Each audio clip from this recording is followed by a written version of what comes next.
భండపుత్ర వధోద్యుక్త బాలా విక్రమనందిత భండాసురుని కుమారులను సంహరించడానికి యుద్ధానికి సిద్ధమైన బాలా త్రిపుర సుందరి విక్రమాన్ని చూసి అమ్మవారు ఆనందించారు. విశుక్రుడు విశంగుడు చేసిన మాయాయుద్ధం తరువాత ఇప్పుడు రంగంలోకి భండాసురుని 30 మంది కుమారులు వచ్చారు. శాస్త్రాల ప్రకారం అవిద్యావృత్తులు కూడా 30 రకాలుగా ఉంటాయి. అవి ఆలోచనలుగా, ప్రవర్తనలుగా మన జీవితంలో బయటపడుతుంటాయి. వీటన్నిటినీ నశింపజేసే మహాశక్తే బాలా త్రిపుర సుందరి. వీళ్ళందరినీ చూసి దేవతలు కూడా ఒక క్షణం ఆందోళన చెందారు. అప్పుడు అమ్మవారి హృదయం నుండి బాలాదేవి వెలసి నేను యుద్ధానికి వెళ్తానని చెప్పింది. అమ్మవారు చిరునవ్వుతో శ్రీచక్రం నుండి ఒక రథాన్ని ఇచ్చి పంపించారు.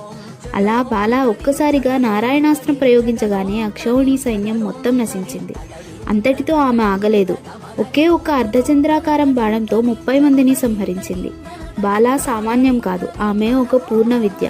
శ్రీ విద్యకు బీజ విద్య. విత్తనంలో చెట్టు శక్తి ఉన్నట్టే శ్రీ విద్యా శక్తి అంతా బాలాలోనే ఉంది. శ్రీమాత్రే నమః.